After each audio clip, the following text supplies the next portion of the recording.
आशीषित करे, ये परमेश्वर से हमारी प्रार्थना है। प्रभु यीशु मसीह के नाम में आप सबको जय मसीह की। प्रभु को हम धन्यवाद देते प्रियो कि आज हम फिर एक बार प्रभु के चरणों के पास उपस्थित हो सकते हैं। वो परमेश्वर हम पर अनुग्रह करने वाला प्रभु है और आज उसके प्यार के द्वारा ही हम अपने जीवन में इस समय उसकी हुजूरी में हम विशेष रूप से आ सके। इसके लिए परमेश्वर को धन्यवाद देते, उस परमेश्वर के नाम को हम ऊंचा उठाते हैं। प्रियो, हम सब विशेष रूप से उपवास समय के पश्चात हम आगे बढ़ रहे हैं। उपवास समय में हमने अपने जीवन में परमेश्वर की कृपा, परमेश्वर की दया, परमेश्वर की विशेष आशीषों को हमने अपने जीवन में अनुभव किया और उन आशीषों के साथ साथ हम अपने जीवन में उस प्रभु के साथ अपना जीवन व्यतीत करने के लिए हम तैयार हुए हैं। हमने अपने आप को उस परमेश्वर को विभिन्न रीति से हमने समर्पित किया है। उपवास समय ये हमारे लिए आशीषों से भरा हुआ समय रहा। जो बातें हमने अपने उपवास समय में की, उपवास समय में हमने जिन बातों के माध्यम से परमेश्वर में अपना समर्पित जीवन जो है हमने उसे विशेष रूप से परमेश्वर के सामने हमने उसे रखा, उस परमेश्वर ने उस अनुसार हमें अपने जीवन में आशीषित किया है। हमारे परिवारों में परमेश्वर ने हमें आशीषित किया है, हमारे मसीह जीवन में परमेश्वर ने हमें आशीषित किया है और प्रभु चाहता है कि हम ऐसी आशीषों में अपने जीवन को आगे बढ़ाएं। हम ऐसी आशीषों से अपने जीवन को हम परिपूर्ण करते जाएं। और इसीलिए हम देखते हैं कि जब हम इस संसार में अपने जीवन को व्यतीत करते हैं, हम कई बार कई लोगों का हम अनुकरण अपने जीवन में करते हैं, कई लोगों का उदाहरण हम अपने जीवन में लेकर अपने जीवन को आगे बढ़ाते हैं। या हम ऐसे भी देखते हैं कि कई बार हमारा उदाहरण लेकर भी कई बार कई लोग अपने जीवन में आगे बढ़ते हैं। हम भी किसी के लिए एक उदाहरण बनकर हम हमारा अनुकरण कर सके, ऐसा जीवन भी हम भी अपना जीवन जो है वो व्यतीत करते हैं। इन दोनों बातों को हम अपने जीवन में विशेष रूप से हम पाते हैं। हम देखते हैं कि न केवल सांसारिक रूप से हम किसी को अपनाते हैं, किसी को अनुकरण करते हैं या फिर हमारा कोई अनुकरण करता है, हम किसी के लिए उदाहरण बनते हैं, लेकिन उसी के साथ साथ हम इस बात को भी देखते हैं कि आत्मिक जीवन में भी कई बातों में हम किसी के तरह अपने जीवन में बनने का प्रयास करते हैं या फिर कोई हमारे आत्मिक जीवन को देखकर भी हमारी तरह बनने का प्रयास करता है। हम यदि हमारे मसीह जीवन की ओर दृष्टि में यदि हम देखें तो हम इस बात को हम देख सकते हैं कि यदि कोई अच्छा गाना गाता है तो उसके तरह गाना गाने का हम प्रयास करते हैं, अनुकरण करने का हम प्रयास करते हैं कि उस अनुसार हम बन सके। हम देखते हैं कि कोई अगर अच्छा वचन सुनाता है तो हमें भी वचन सुनाने का यदि दान मिला तो हम भी उस तरह अच्छे से वचन को हम प्रचार कर सके, इस बात का भी हम प्रयास अपने जीवन में करते हैं। कोई कुछ बातों में यदि अच्छा है तो उन अच्छी बातों को हम अपने जीवन में लेने का प्रयास करते हैं और हमारे जीवन की अच्छी बातें भी कई लोग अपने जीवन में लेने का प्रयास करते हैं। और इसीलिए बाइबल हमें इस तरह से विशेष रूप से बताती है, प्रेरित करती है कि हम परमेश्वर पर विश्वास करें, प्रभु यीशु मसीह पर विश्वास करें। यूहन्ना 3:16 यदि हम वचन देखते हैं तो वचन हमें कहता है कि हम परमेश्वर पर विश्वास करने वाले हम प्रभु के लोग बने। हम यीशु मसीह पर विश्वास करें, विश्वास के द्वारा हमारा उद्धार होता है। लेकिन उसी के साथ साथ हम देखते हैं कि केवल विश्वास करना ही हमारे लिए उतना ही सीमित नहीं है, विश्वास करने तक ही हम सीमित नहीं है। लेकिन यदि वचनों के माध्यम से आज हम देखने का प्रयास करने जा रहे हैं कि फिलिपियों की पत्री इसका 3 अध्याय 17 वचन से 4 अध्याय के पहले वचन तक जो हमने पढ़ा है, यहाँ पर यदि हम देखते हैं तो हम इस बात को पाते हैं कि वचन हमें यह कहता है कि हम विशेष रूप से हम अनुकरण करने वाले बने, हम उदाहरण बने, यह प्रभु का वचन कहता है। और यहाँ पर कहा है 17वें वचन में कि हे भाइयों, तुम सब मिलकर मेरी सी चाल चलो और उन्हें पहचान रखो जो इस रीति पर चलते हैं जिसका उदाहरण तुम हम में पाते हो। उदाहरण हम में पाते हो। आज प्रभु का वचन हमें यह इस बात से भी प्रेरित करना चाहता है कि हम जब इस जगत में हैं, हम केवल विश्वासी बनकर ही नहीं रह सकते कि हम प्रभु पर विश्वास करने वाले लोग हैं। हमें उससे आगे भी अपने कदमों को बढ़ाना है, उससे आगे भी हमें देखना है। उस विशेष रूप से परमेश्वर ने हमारे लिए जो बातें रखी है उन बातों तक हमें पहुंचना है। और इसीलिए वचन हमें इस बात से स्मरण कराना चाहता है कि जब इस जगत में है, एक विश्वासी बनकर केवल चर्च को आए, रविवार का दिन है, आराधना करे, वचन को पढ़े, वचन को सुने, हमारा कुछ प्रभु को देना है हम दे और हम फिर घर लौटकर अपना अपना जीवन हम व्यतीत करें। केवल इतना ही हमारा विश्वास ही होकर हमें नहीं जीना है, लेकिन उसके साथ साथ प्रभु का वचन हमें यह कहता है कि हमें आदर्श बनकर, एक उदाहरण बनकर अपने जीवन को जीना है। प्रभु के विश्वासी होकर केवल अपने लिए नहीं जीना है, लेकिन उस प्रभु के लिए भी हमें अपने जीवन को व्यतीत करना अनिवार्य है। और इसीलिए यदि हम वचनों को पढ़ते हैं तो हम इस बात को पाते हैं, यदि पहला तीमुथियुस इसका 4 अध्याय 12वां वचन यदि हम पढ़ते हैं तो उस वचन में हमें यह कहा है कि हम आदर्श बने, हम आदर्श बने। हमारा जीवन परमेश्वर ने हमारे लिए जो हमें उसने बचाया है, उसने जो हमें उद्धार दिया है, उसने जो उसकी शांति हमें अपने जीवन में दी है, उसने जो हमें अपने लिए अलग किया है, तो केवल विश्वासी इस नाते से नहीं, लेकिन उसके साथ साथ हम उदाहरण बनकर अपने जीवन को व्यतीत करें इस संसार में, यह परमेश्वर हमसे कहता है। और उस वचन को यदि हम पढ़ते हैं तो उसमें लिखा है, पहला तीमुथियुस 4 अध्याय 12वां वचन, कोई तेरी जवानी को तुच्छ न समझने पाए, पर वचन और चाल चलन और प्रेम और विश्वास और पवित्रता में विश्वासियों के लिए आदर्श बन जा। यह प्रभु का वचन हमें कहता है। मेरे प्रियो, बीते दिनों में हम उपवास के समय से गुजरे हैं। उपवास में हमने अपने आप को, अपने जीवन को परमेश्वर के साथ व्यतीत किया। हमने इस बात को देखा कि हम उपवास के समय क्रूस की ओर देख रहे हैं, लेकिन उसी के साथ साथ जब उपवास समय हमारा शुरू हो रहा था, हमने इस बात पर मनन किया कि उपवास समय में हम अपने आप पर अपना ध्यान केंद्रित करने का हम प्रयास करने वाले हैं। हम औरों पर नहीं करने वाले, मेरा पड़ोसी क्या कर रहा है, मेरा बाजू वाला क्या कर रहा है, मैं जिसके साथ रहता हूँ वो क्या कर रहा है। हम उपवास समय में यह नहीं देखते, हम यह देखते हैं कि उपवास समय में मैं क्या कर रहा हूँ, मैं कहाँ पर हूँ, मेरा विश्वास क्या है, मेरा जीवन कैसा है, मसीह के साथ मैं अपने जीवन को किस रीति से और मजबूत कर सकता हूँ। यह उपवास का हमारे लिए एक अवसर हमें अपने जीवन में उसके माध्यम से प्राप्त होता है कि हम अपने आप को प्रभु के लिए तैयार करें। अब उपवास खत्म हो चुके हैं, उपवास के पश्चात अब इस साल में हम आगे बढ़ रहे हैं। अब इस साल में जब हम आगे बढ़ते हैं, इस उपवास के पश्चात जब अपने जीवनों को प्रभु के साथ आगे बढ़ते हैं, हम जो तैयार हुए हैं, हमने जो अपने आप को तैयार किया, अपने ऊपर हमने अपना ध्यान केंद्रित किया, अपने अंदर की बुरी बातों को हमने जाना पहचाना, उसे हमने अपने जीवन से निकाल दिया,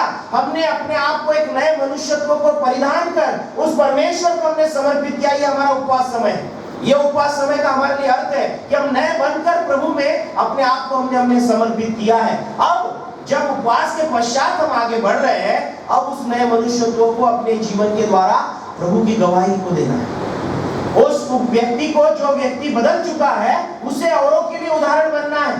उसे विशेष रूप से वचन कहता है कि विश्वासियों के लिए तू आदर्श बन जा।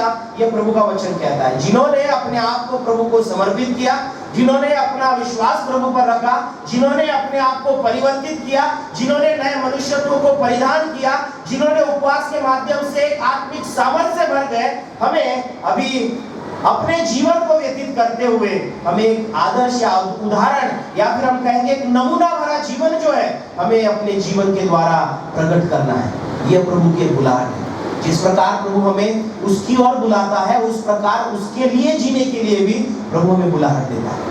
ये बुलाहट केवल ऐसी नहीं है कि हम उसके पास आए और हम उसके पास ही रहे, लेकिन प्रभु चाहता है कि वो बुलाहट जो अभी उसके पास लेकर आई है, अब ये बुलाहट हमें औरों तक भी लेकर जाए। औरों तक पहुंचने के लिए परमेश्वर हमें उस तरह की बुलाहट देता है। और इसीलिए हम देखते हैं कि जब हम इस जगत में हैं, हम अपने परमेश्वर के व्यक्तिमत्व को प्रकट करने के लिए, उस परमेश्वर की अच्छाई को प्रकट करने के लिए, उस परमेश्वर की गवाही को देने के लिए हम इस जगत में, उस परमेश्वर के प्यार को अपने जीवन से देने के लिए हम जगत में हैं। उस परमेश्वर की भलाई करुणा जो है वो हमारे जीवन से प्रकट हो, ऐसा उदाहरण, ऐसा नमूना, ऐसा आदर्श, ऐसा एग्जाम्पल हमारे जीवन के द्वारा विशेष रूप से प्रकट हो, यह भी बुलाहट परमेश्वर हमें देता है। और इसीलिए यदि हम पुराने नियम में देखें तो कई परमेश्वर के प्रियजनों के द्वारा उन्होंने अपने जीवन से एक उदाहरण हमारे सामने रखा है कि हम अपने जीवन में किस रीति से अपने जीवन को व्यतीत कर सकते हैं। और इसीलिए बाइबल में यदि हम देखते हैं तो जिस प्रकार से फिलिपियों की पत्री का 3 अध्याय 17 वचन को हमने पढ़ा, तो यह वचन हमें इस रीति से हमें कहता है कि तुम सब मिलकर मेरी सी चाल चलो। पौलुस यहाँ पर कहना चाहता है कि मेरी सी चाल चलो। और यदि 4 अध्याय का 9वां वचन भी हम पढ़ते हैं तो वहां पर भी हम इस बात को पाते हैं।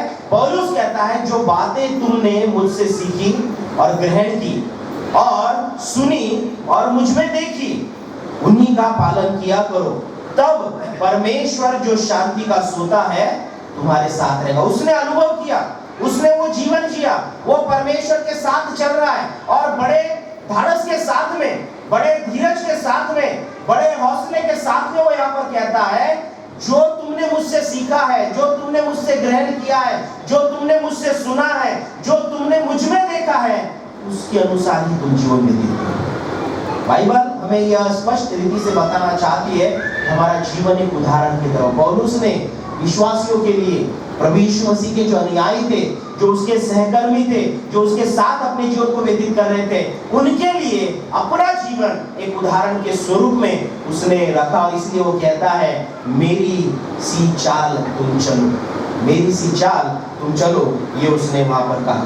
बाइबल में यह भी कहती है, यदि हम इब्रानियों की पत्री इसका 6वां अध्याय और उसका 12वां वचन यदि हम पढ़ते हैं, तो वहां पर भी हम देखते हैं कि यह जो हमारा विश्वासी जीवन है, यह विशेष रूप से किस रीति से हमें व्यक्त करना है। तो वचन कहता है, ताकि तुम आलसी न हो जाओ, वरन उनका अनुकरण करो जो विश्वास और धीरज के द्वारा प्रतिज्ञाओं के वारिस होते हैं। बाइबल हमें यह कहती है कि तुम अन्य विश्वासियों का भी अनुकरण अपने जीवन में करो, जो जिनका विश्वास और धीरज जो है उसके द्वारा जो प्रतिज्ञाएं परमेश्वर ने की है, या फिर वो जो प्रतिज्ञाओं के वारिस बने हैं, उनका भी अनुकरण तुम अपने जीवन में करो।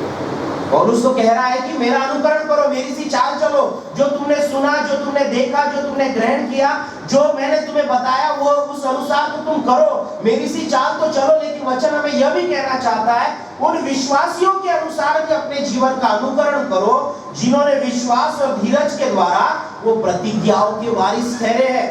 अब्राहम का उदाहरण है, यूसुफ का उदाहरण है, मूसा का उदाहरण है। हम पवित्र शास्त्र में यदि पुराने नियम में देखें, कई उदाहरण हमारे सामने प्राप्त होते हैं कि प्रतिज्ञाओं के वारिस को ठहरे।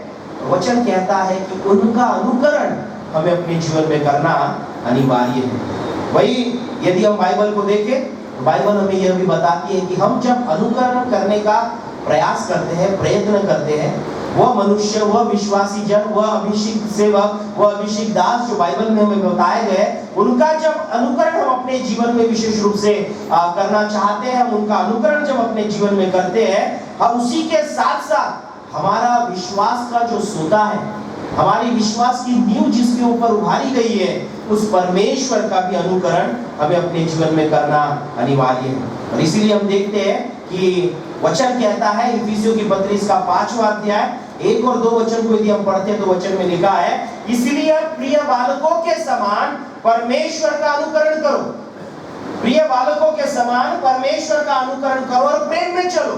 परमेश्वर जैसा है वैसा चलने के लिए, वैसा जीवन बनाने के लिए, वैसा अनुकरण करने के लिए, वैसा एग्जाम्पल हमारा जीवन हो, इसीलिए परमेश्वर का वचन कहता है कि परमेश्वर का अनुकरण करो। केवल लोगों का ही नहीं, केवल उन विश्वासी जनों का ही नहीं जिन्होंने प्रतिज्ञाओं के जो वारिस ठहरे हैं, केवल उनका ही नहीं, लेकिन जिस परमेश्वर ने आपको और मुझे बनाया है, जिस परमेश्वर ने आपको और मुझे उद्धार दिया है, जिस परमेश्वर ने आपको और मुझे पापों से छुड़ाया है, जिस परमेश्वर के द्वारा हमें नया जीवन मिला है, जिस परमेश्वर ने हमें बचाया है, उस परमेश्वर का भी अनुकरण करो, यह प्रभु का वचन हमें यहाँ पर कहता है। और इसीलिए यदि हम पहला पत्रस इसका पहला अध्याय, दूसरा अध्याय और 20 वचन से आगे यदि हम पढ़ते हैं, तो वहां पर भी वचन हमें यह कहता है कि मसीह हमारा आदर्श है, मसीह का अनुकरण करना यह हमारा कर्तव्य है। मसीह को हमें अपने जीवन में लेकर उसे नमूना बनाना यह हमारे लिए जरूरी है। क्यों जरूरी है? तो 20वें वचन से आगे यदि हम पढ़ते हैं, पहला पत्रस दूसरा अध्याय 20 वचन से 25 वचन तक यदि हम पढ़े, तो वचन कहता है, क्योंकि यदि तुमने अपराध करके घूसे खाए और धीरज धरा, तो इसमें क्या बड़ाई की बात की? हमने तो गलती की, और हमने गलती करने के बाद में यदि हमने मार खाया है, तो इसमें कोई बड़ी बात नहीं। आगे वचन कहता है, पर यदि भला काम करके दुख उठाते हो और धीरज धरते हो, तो यह परमेश्वर को भाता है। भला काम करके यदि हम दुख उठाते हैं, यदि हमें कोई मारता है, यदि कोई हमें दुख देता है, वचन कहता है यह परमेश्वर को भाता है, क्योंकि तुमने भलाई की।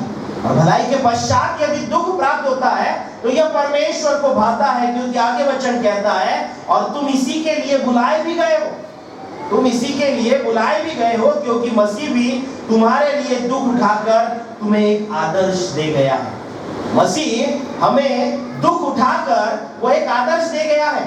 आगे वचन कहता है कि तुम भी उसके पद चिन्हों पर चलो, तुम भी उसके पद चिन्हों पर चलो। उस प्रभु यीशु मसीह के पद चिन्हों पर, उसके मार्गों पर, जो उसने राह हमारे लिए बनाई है, उस राह पर हमें चलने के लिए परमेश्वर कहता है। न तो उसने पाप किया और न उसके मुंह से छल की कोई बात निकली। वह गाली सुनकर गाली नहीं देता था और दुख उठाकर किसी को भी धमकी नहीं देता था, पर अपने आप को सच्चे न्याय के हाथ में सौंपता था, अर्थात परमेश्वर के। वह आप ही हमारे पापों को अपनी देह पर लिए हुए क्रूस पर चढ़ गया, जिससे हम पापों के लिए मरकर धार्मिकता के लिए जीवन बिताए। उसी के मार खाने से तुम चंगे हुए, क्योंकि तुम पहले भटकी हुई भेड़ों के समान थे, पर अब अपने प्राणों के रखवाले और अध्यक्ष के पास लौट आए हो। हम परमेश्वर के पास लौट आए। अब मसीह से नाते से हम किसी और की ओर नहीं देखते, हम परमेश्वर की ओर देखते हैं, उस प्रभु यीशु मसीह की ओर देखते हैं। और वचन कहता है कि हमें बुलाया गया है कि हम उसके अनुसार अपने जीवन को चुनें। वो प्रभु यीशु मसीह हमारे लिए आदर्श बन गया है। वो प्रभु यीशु मसीह इसलिए उसने दुख उठाया, दुख सहा, गालियां सुनी, इसीलिए उसने अपने जीवन में वह विशेष रूप से उस परिस्थिति से गुजरा कि वह हमारे लिए एक पद चिन्ह छोड़ जाए, एक मार्ग हमारे लिए वो छोड़ जाए। और वचन कहता है कि उसका अनुकरण हमें अपने जीवन में करना है, उसका अनुकरण हमें अपने जीवन में करना है। यह विशेष रूप से प्रभु का वचन हमें यहाँ पर ज्ञात कराता है। हमें पसंद है कि हमारा अनुकरण कोई करे, लेकिन परमेश्वर को यह भी भाता है कि हम उसका अनुकरण कर, उस अनुसार हम अपने जीवन को जिए।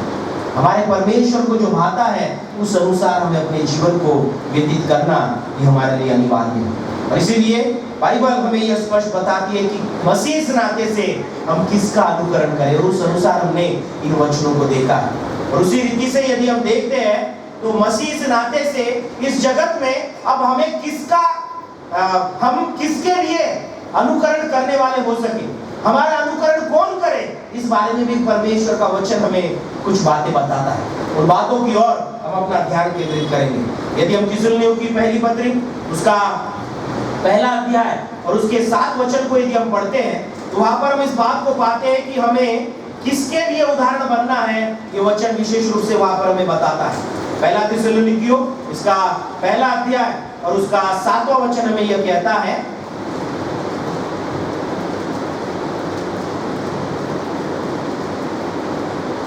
यहाँ तक कि मकुदुनिया, अखया के सब विश्वासियों के लिए तुम आदर्श बने।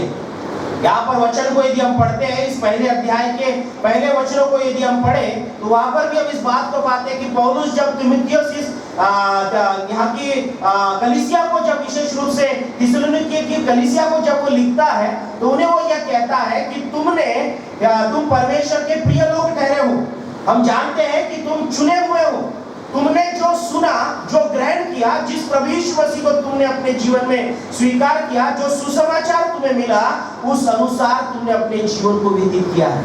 यदि देखिए 5वां वचन पढ़ते हैं, पहला थिस्सलुनीकियों पहला अध्याय 5वां वचन कहता है, हमारा सुसमाचार तुम्हारे पास न केवल शब्द मात्र में ही, वरन सुसमाचार तुम्हारे पास न केवल शब्द मात्र में ही, वरन सामर्थ और पवित्र आत्मा में और बड़े निश्चय के साथ पहुंचा है।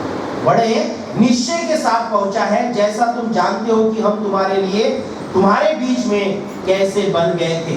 तुम बड़े क्लेश में पवित्र आत्मा के आनंद के साथ वचन को मानकर हमारी और प्रभु की सी चाल चलने लगे हो।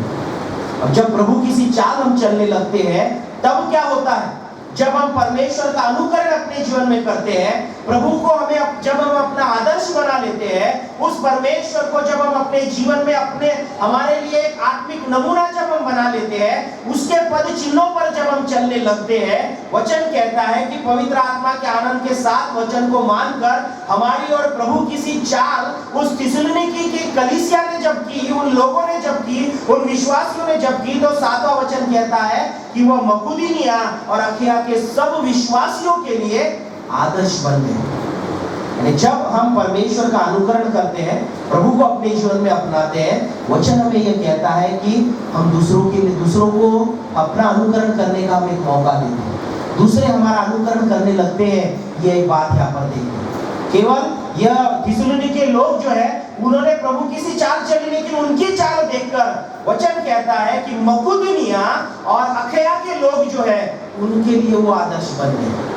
परमेश्वर ने उनका जीवन जब देखा, परमेश्वर का अनुकरण जब उन्होंने अपने जीवन में किया, तब उनका अनुकरण जो दूसरे विश्वासी लोग थे वो विश्वासी लोग वहां पर करने लगे, ये वचन कहता है। और इसीलिए तीतुस की पत्री इसका 2 अध्याय 7 और 8 वचन में यह कहता है, सब बातों में अपने आप को भले कामों का नमूना बना। सब बातों में अपने आप को भले कामों का नमूना बना, तेरे उपदेश में सफाई, गंभीरता और ऐसी खराई पाई जाए कि कोई उसे बुरा न कह सके, जिससे विरोधी हम पर कोई दोष लगाने का अवसर न पाकर लज्जित हो जाए।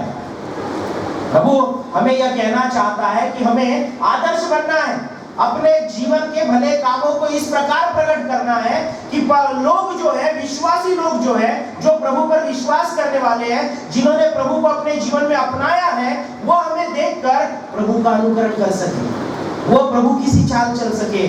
ऐसा अनुकरण भरा जीवन हमारा होना चाहिए। ऐसा नमूना हमने अपने जीवन में स्वीकार करना चाहिए कि उस नमूने को लोगों ने जब हमारे जीवन में देखा तो वो भी उस नमूने को स्वीकार कर सके, वो भी उस आदर्श को स्वीकार कर सके, वो भी वैसी चाल चल सके, उस पद चिन्हों पर वे भी अपने जीवन को आगे बढ़ा सके।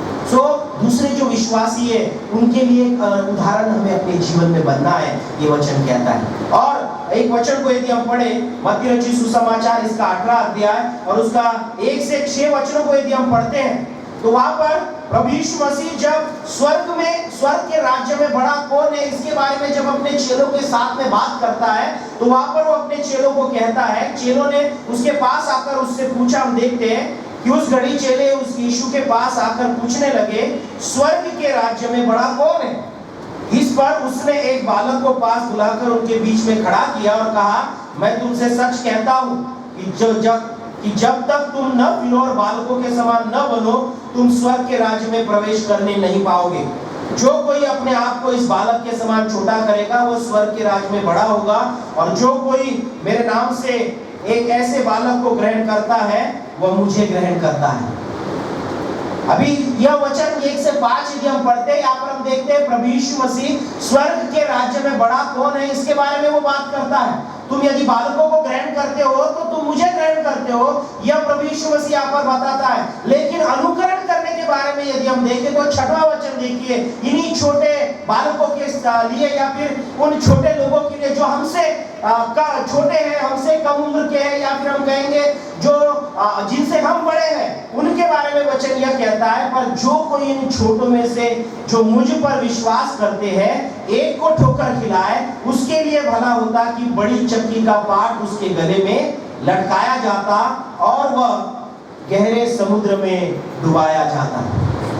यहाँ पर यदि हम वचन को पढ़ते हैं तो वचन हमें यह कहता है, परमेश्वर प्रभु यीशु मसीह ने कहा कि जो बालकों को ग्रहण करेगा, ऐसे बालकों को ग्रहण करेगा, वो मुझे ग्रहण करता है। लेकिन आगे वचन हमें यह कहता है कि यदि किसी के विश्वास को ठोकर खिलाने का यदि हम काम करेंगे, तो परमेश्वर जो है वह हमें स्वर्ग के राज्य में हमें स्थान नहीं देगा। उसके राज्य में हम अपना स्थान जो है हम निश्चित नहीं कर पाएंगे। और इसीलिए हमें उदाहरण जो बनना है वह विशेष रूप से केवल विश्वासियों के लिए ही नहीं और लोगों के लिए नहीं, लेकिन उसमें भी परमेश्वर का वचन में यह कहना चाहता है कि हम जब अनुकरण करने वाले जब बनते हैं, हम जब प्रभु यीशु मसीह को अपने जीवन में अपनाते हैं, उसे जब हम अपने जीवन में ग्रहण करते हैं, हमारे जीवन को देखकर कई लोग प्रभावित होते हैं।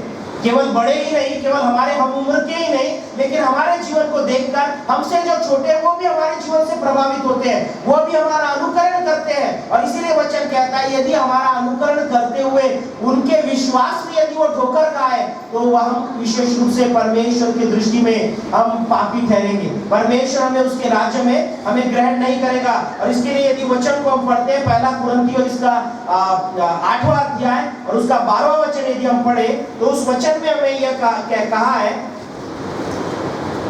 इस प्रकार भाइयों के विरुद्ध अपराध करने से और उनके निर्बल विवेक को चोट पहुंचाने से तुम मसीह के विरुद्ध अपराध करते हो। हमारा अनुकरण करने वाले कई लोग हैं। हमसे यदि वचन कहता है जो इस प्रकार भाइयों के विरुद्ध, यहाँ पर वचन में लिखा है भाइयों के विरुद्ध, लेकिन उसके साथ में लिखा है जो निर्बल विवेक के हैं, जो कमजोर है, जो दुर्बल है, जो आत्मिक जीवन में मजबूत नहीं है। अगर यहाँ पर उदाहरण देखिए, इस 8वें अध्याय को यदि हम पढ़ते हैं तो यहाँ पर विशेष रूप से भोजन के बारे में कहा गया है कि जो मूर्तियों को चढ़ाया गया जो भोजन है, उस भोजन में जब एक विश्वासी, एक बड़ा मसीह को अनुकरण करने वाला, मसीह के पद चिन्हों पर चलने वाला, जब ऐसे दूसरी बातों में अपने आप को जब वो लेकर जाता है और उससे देखने वाला, जो उसका अनुकरण करने वाला है, जब वो उसे देखता है तो उसके विश्वास को ठोकर पहुंचती है। वह विशेष रूप से अपने विवेक में दुर्बल होने के कारण, अपने विश्वास में दुर्बल होने के कारण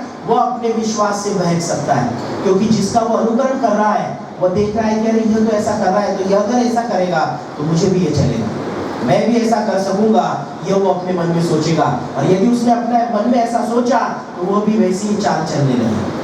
और अगर उसका विश्वास मजबूत नहीं है, वह यदि अपने विश्वास में कमजोर है, तो वह अपने विश्वास से बहक भी सकता है। ये इन वचनों में यहाँ पर लिखा है। यदि 8वां अध्याय आप घर जाकर पढ़ेंगे तो यहाँ पर मूर्तियों को चढ़ाया गया जो भोजन है, उसमें हम अपना विश्वास तो मजबूत है, हमने विश्वास करके कुछ ग्रहण कर लिया, हमको कुछ नहीं होगा, ये तो हम सोचते हैं। लेकिन किसका विश्वास कमजोर है, और वह उस कमजोर विश्वास के विवेक, जिसकी निर्बल विवेक का कोई व्यक्ति है, उसने यदि वह ग्रहण किया और उसे उस विश्वास के कारण यदि वह बहक गया, उसके दुर्बल विश्वास के कारण यदि वह बहक गया, तो इसका अपराध जिसका उसने अनुकरण किया है उस पर आने वाला है। और इसलिए वचन कहता है कि हम किसके लिए उदाहरण हमें बनना है, तो जो निर्बल विवेक के होते हैं, जो दुर्बल विश्वास के होते हैं, उनके लिए भी हमें अनुकरण करने वाले अपने आप को बनाना है। वचन कहता है कि थिस्सलुनीके के जो लोग थे, वह मकुदुनिया और अखया के लोगों के लिए वो एक उदाहरण बने। उसी के साथ में उन विश्वासियों में कुछ ऐसे भी लोग होते हैं जो कमजोर हैं, जो विशेष रूप से अपने विश्वास में अभी नए हैं, जो अभी प्रभु में बढ़ रहे हैं। यदि वो हमारा अनुकरण करते और हम कुछ गलत करते हैं, तो उनका अपराध जो है वो हम पर लादा जाएगा, क्योंकि उन्होंने हमें देखकर विशेष रूप से उस मार्ग को उसने ले लिया है।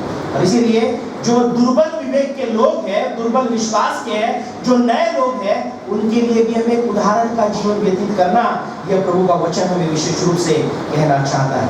और उसी के साथ में हमें तीसरी बात, हमें किसके लिए उदाहरण बनना है, यदि हम यह पढ़ते हैं तो इसी पहला पत्रस इसका 2 अध्याय और उसका 11 और 12 वचन यदि हम पढ़े, तो उस वचन में हमारे लिए यह कहा गया है कि हम मसीह के उत्तरदायी हैं।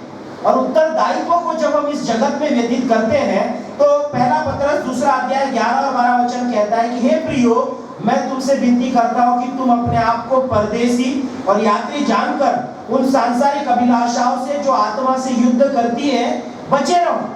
हमारे जीवन में एक आत्मिक युद्ध चलता है, हमें वचन कहता है कि तुम उनसे बचे रहो। क्यों बचे रहना है?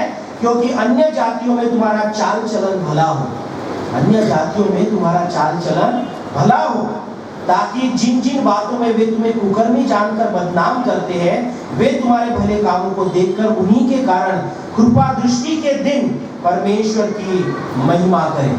और इसलिए वचन कहता है मत्ती 5:16 की तुम्हारे जीवन को देखकर, तुम्हारे विशेष रूप से उजाले को देखकर परमेश्वर की महिमा हो।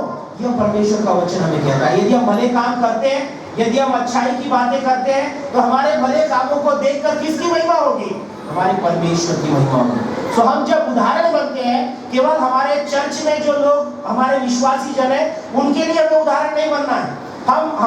हम हमसे जो बड़े हैं या हमारे हम उम्र के हैं, उनके लिए हमें केवल उदाहरण नहीं बनना है। हमारे जैसे जो और भी विश्वास में मजबूत है, उनके लिए हमें उदाहरण नहीं बनना है। लेकिन उसके साथ साथ जो कमजोर है, जो नए हैं, जो अपने विवेक में दुर्बल है, उनके लिए भी हमें अपने जीवन में उदाहरण बनना है।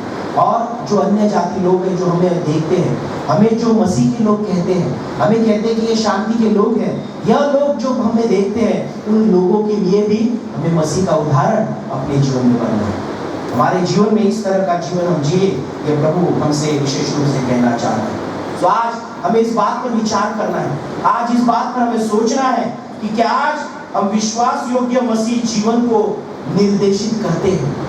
हमारे जीवन से क्या विश्वास योग्य वो मसीह जीवन लोगों को दिख रहा है कि मैं आज प्रभु यीशु मसीह का बंदा हूँ, मैं आज प्रभु यीशु मसीह का विश्वासी हूँ, मैंने प्रभु यीशु मसीह को अपने जीवन में ग्रहण किया है, उस प्रभु यीशु मसीह के साथ मैं अपने जीवन को व्यतीत कर रहा हूँ। क्या आज मेरे मसीह का उदाहरण मेरे जीवन से प्रकट होता है, निर्देशित होता है या नहीं? इस बात पर हमें सोचना है। हमें आज सोचना है कि क्या आज हमें कोई अनुकरण या नमूना बनाए ऐसा जीवन हम बिता रहे हैं या नहीं? क्योंकि हम यह नहीं कि विशेष रूप से पास्टर दामले है तो पास्टर दामले का अनुकरण वो कर रहा है, वो पास्टर दामले का अनुकरण नहीं, वो परमेश्वर का अनुकरण कर रहा है। सो हम जब इस जगत में हैं, हमें आज सोचना है कि जब लोग मुझे देख रहे हैं तो मेरा जीवन अनुकरण के लायक हो, ऐसा जीवन मैं व्यतीत कर रहा हूं या नहीं। इस बात पर भी आज सोचना जरूरी है। आज हमें इस बात पर भी सोचना जरूरी है कि मेरे जीवन के द्वारा कोई ठोकर तो नहीं खाता, मेरी चाल के द्वारा कोई जो दुर्बल है, कोई जो विश्वास में नया है, विश्वास में मजबूत नहीं है, वो तो मेरे जीवन के द्वारा ठोकर नहीं खाता। इस बात पर भी हमें सोचना है। ऐसा अनुकरण भरा जीवन हमारा हो कि हमें देखते हुए उस परमेश्वर की महिमा, तुम्हारे भले कामों को देखकर परमेश्वर की महिमा करे, यह वचन हमें कहता है। आज हमारे जीवन को देखते हुए, हमारे कामों को देखते हुए किसकी महिमा हो रही है? महिमा होती है या बदनामी होती है? इस बात पर भी हमें सोचना अनिवार्य है। आज परमेश्वर ने हमें केवल विश्वास रखने के लिए नहीं बुलाया है, हम केवल विश्वासी बनकर जीवन जिए ऐसा इसलिए ही नहीं परमेश्वर ने हमें नहीं बुलाया, लेकिन उसके साथ साथ उस विश्वास को हम प्रकट करें, इसके लिए भी प्रभु ने हमें बुलाया है। इसके लिए भी उसने हमें चुना है, इसलिए उसने हमें पापों से बाहर निकाला, इसलिए उसने उस दलदल की कीच से निकालकर हमें अच्छा जीवन दिया है। उसने हमें मृत्यु से जीवन की ओर लेकर आया, अंधियारे से रोशनी में वो हमें लेकर आया। क्यों लेकर आया? कि हम औरों के लिए रोशनी का मार्ग बने, हम औरों को विशेष रूप से जीवन की ओर लेकर आ सके, हमारा जीवन ऐसा एक उदाहरण बने कि हम अपने जीवन के द्वारा उस परमेश्वर की महिमा कर सके। और इसीलिए जब हम देखते हैं तीमुथियुस जो पौलुस की दृष्टि में जवान था, वह एक परमेश्वर के विश्वास में वो नया था, उसको जब विशेष रूप से सलाह देता है तो जब वो अच्छा मसीह का अच्छा सेवक तू हो जा, यह जो सलाह उसे देता है वो सलाह आज हमें एक अच्छे विश्वासी के रूप में स्वीकार करना अनिवार्य है। हमने पढ़ा पहला तीमुथियुस 4 अध्याय 12वां वचन कि विश्वासियों के लिए तू आदर्श बन जा। लेकिन उसके पहले यदि हम देखें तो कई बातें वहां पर हम देखते हैं कि पौलुस ने तीमुथियुस को बताई कि तू तेरी जवानी को कोई तुच्छ न समझने पाए। जवानी के लिए यदि हम यहाँ पर देखें तो कोई हमारे जीवन को तुच्छ न समझने पाए, ऐसा आदर्श हमें बनना है। आगे वचन कहता है पर वचन और चाल चलन और प्रेम और विश्वास और पवित्रता में तू आदर्श बन जा, ये यहाँ पर बताया गया। आज मेरे प्रियो, जब मसीह इस नाते से अपने जीवन को व्यतीत करते हैं, हमारे जीवन को कोई तुच्छ तो नहीं समझता। मसीह इस नाते से इस बात पर हमें विचार करना है। आज हमें विचार करना है कि वचन यहाँ पर कहा है कि तेरे वचन में भी तू आदर्श बन जा। अर्थात हम जो बोलते हैं, हमारे शब्द जो मुंह से निकलते हैं, वचन कहता है कि हमारे मुंह से निकलने वाले शब्द जो है वो कार्य करने वाले हैं।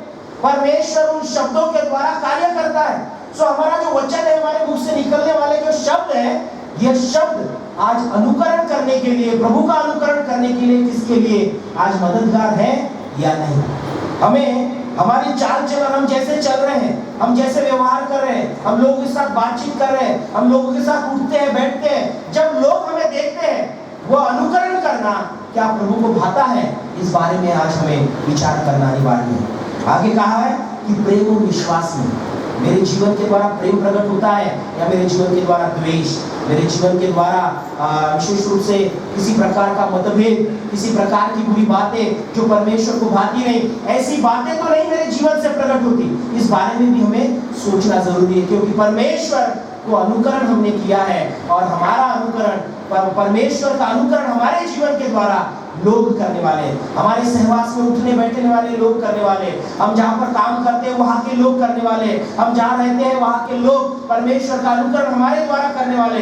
इसीलिए हमें अपने जीवन में सोचना है कि मेरा प्रेम, मेरे जीवन से प्रकट होने वाला प्रभु का प्रेम और प्रभु का विश्वास, यह आदर्श के स्वरूप में है या नहीं, या मेरे जीवन की पवित्रता, मेरे जीवन में अभी भी मलिनता है या नहीं, इस बात पर हमें सोचना है।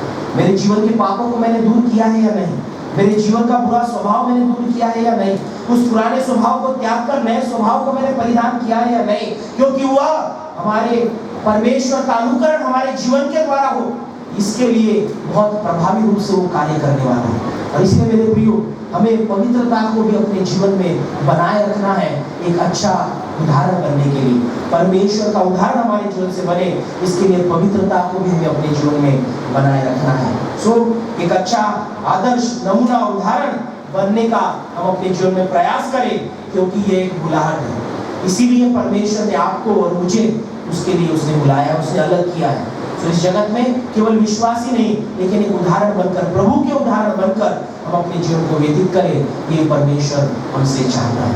इसीलिए उसने हमें बुलाया, इसीलिए आज हम प्रभु के चरणों के पास आए।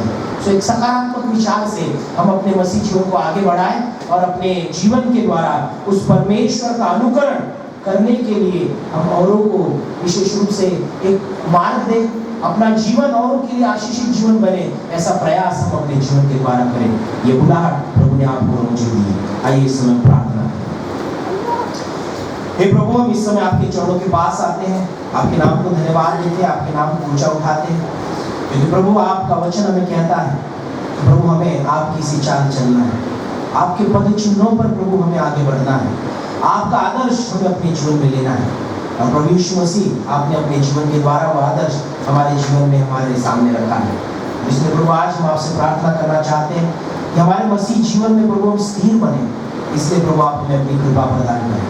प्रभु आपका अनुकरण हमने अपने जीवन में किया है, लेकिन हमारा भी अनुकरण करने वाले कई लोग हैं।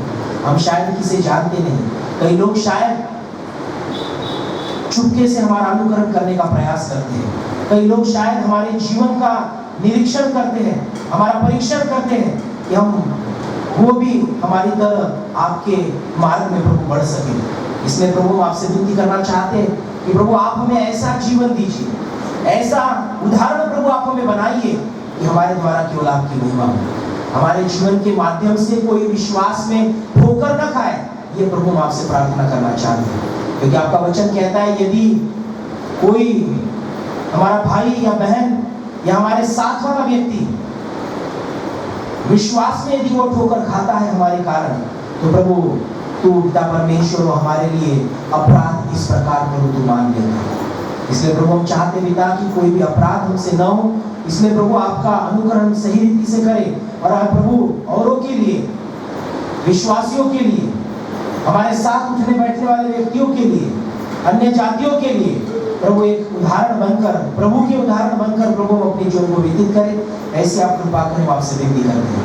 हम प्रभु हमारा जीवन आपके हाथों में सौंप देते हैं, हमारी कलीसिया को आपके हाथों में सौंपते हैं। कलीसिया को भी, हर परिवार को, हर विश्वासी जन को प्रभु आपका एक प्रभु अच्छा नमूना बनाए, ये हमारी सेवा आपसे गुजारिश है। सारा आदर सारी महिमा आपको देकर, सारा जलाल आपको देकर प्रार्थना यीशु के नाम से मांगते हैं, सुनिए बड़े जय से कबूल कीजिए। आमीन।